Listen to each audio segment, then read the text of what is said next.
আজকের ভিডিওতে আমরা শিখব যে কোনো চাকরির জন্য জীবন বৃত্তান্ত বা সিভি তৈরি করার এ টু জেড সঠিক নিয়ম। সম্পূর্ণ ভিডিওটি দেখুন, স্কিপ করলে আপনারা শিখতে পারবেন না। তো চাকরির জন্য জীবন বৃত্তান্ত সিভি বা রিসাম তৈরি করার ক্ষেত্রে কিছু নির্দিষ্ট নিয়ম অনুসরণ করা উচিত। আমি আপনাদেরকে বোঝানোর সুবিধার্থে আমার মোবাইলের নোটপ্যাডে কপি করে রেখেছি, সেখান থেকে আমি আপনাদেরকে স্টেপ বাই স্টেপ বলে শোনাচ্ছি। আপনারা চাইলে পরবর্তীতে এই ভিডিওটি আপনাদের টাইমলাইনে রেখে অথবা ভিডিওটি একটু থামিয়ে থামিয়ে দেখে আপনারা কিন্তু চাইলে সম্পূর্ণ প্রসেসটা জেনে নিতে পারেন। তো ভালো একটি জীবন বৃত্তান্ত নিয়োগকর্তার দৃষ্টি আকর্ষণ করতে সাহায্য করে এবং চাকরি পাওয়ার সম্ভাবনা বাড়ায়। নিচের সঠিক নিয়ম অনুযায়ী জীবন বৃত্তান্ত তৈরির ধাপগুলো তুলে ধরা হলো। জীবন বৃত্তান্ত সিভি লেখার সঠিক নিয়ম ও ফরম্যাট। প্রথমত ব্যক্তিগত তথ্য, যেটাকে বলা হয় পার্সোনাল ইনফরমেশন। সঠিক ও হালনাগাদ ব্যক্তিগত তথ্য প্রদান করুন। নাম বাংলা ও ইংরেজিতে, পিতামাতার নাম, বর্তমান ও স্থায়ী ঠিকানা, মোবাইল নাম্বার, ইমেল অ্যাড্রেস, জন্ম তারিখ, জাতীয়তা, ধর্ম, লিঙ্গ, বৈবাহিক অবস্থা। এগুলো আপনার পার্সোনাল তথ্য। অবশ্যই এইগুলো একটা আদর্শিক সিভির মধ্যে থাকতে হবে। দ্বিতীয়ত কেরিয়ার লক্ষ্য, কেরিয়ার অবজেক্টিভ, এটা ঐচ্ছিক বিষয়, তবে একটি সংক্ষিপ্ত আকর্ষণীয় কেরিয়ার লক্ষ্য লিখুন যা আপনার দক্ষতা ও লক্ষ্য ব্যাখ্যা করবে। উদাহরণস্বরূপ বলতে পারি, আমি একটি চ্যালেঞ্জিং এবং গঠনমূলক পরিবেশে কাজ করতে আগ্রহী, যেখানে আমি আমার দক্ষতা ও অভিজ্ঞতা কাজে লাগিয়ে প্রতিষ্ঠানকে সাফল্যের পথে এগিয়ে নিতে পারবো। ব্যাস, এটুকু লিখলে যে কোনো নিয়োগকর্তা আপনার প্রতি একটু আকর্ষিত হবে।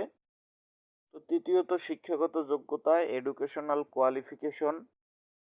আপনার সর্বশেষ শিক্ষাগত যোগ্যতা থেকে শুরু করে নিচের ফরম্যাট অনুসারে তথ্য দিন, অর্থাৎ এসএসসি, এইচএসসি, অনার্স, এভাবে আপনার সর্বশেষ যে ডিগ্রি আছে সেগুলো সিরিয়াল মেনটেন করে সেই তথ্যগুলো দিন।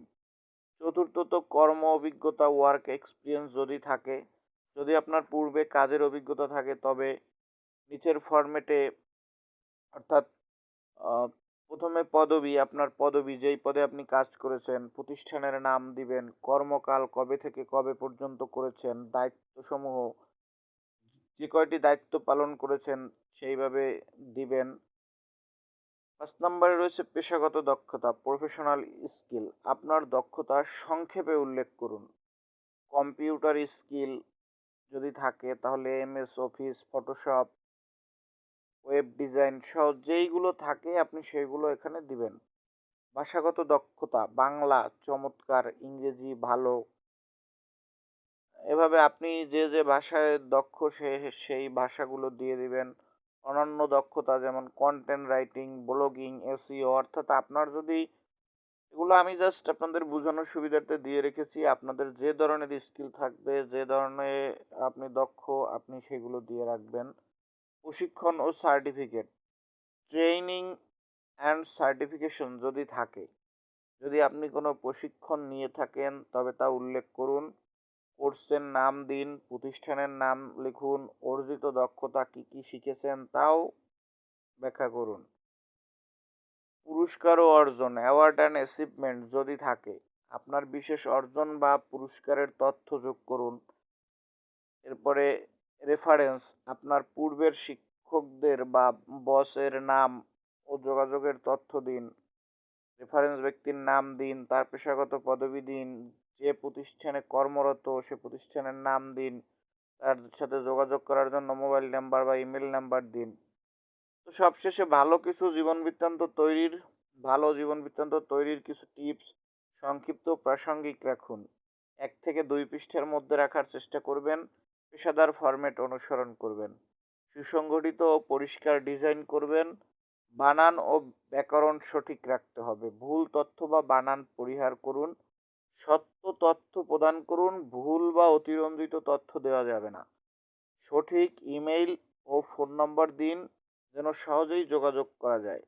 আপনি যদি বিশেষ কোনো চাকরির জন্য জীবন বৃত্তান্ত তৈরি করতে চান তাহলে আমাকে অবশ্যই কমেন্ট বক্সে জানাতে ভুলবেন না। আমি সেই অনুযায়ী একটি ভিডিও তৈরি করে আপনাকে সহযোগিতা করব। এই রকমের উপকারী নতুন নতুন ভিডিও পেতে আমার চ্যানেলটি এখনই সাবস্ক্রাইব করে রাখুন এবং পাশে থাকা বেল বাটনটি বাজিয়ে রাখুন যাতে করে এরকমের নতুন নতুন ভিডিও সবার আগে আপনার কাছে পৌঁছে যায়। অবশ্যই ভিডিওটি ভালো লেগে থাকলে লাইক করবেন, শেয়ার করবেন, কমেন্ট করবেন। আবারও দেখা হচ্ছে পরবর্তী ভিডিওতে। ভালো থাকুন, সুস্থ থাকুন।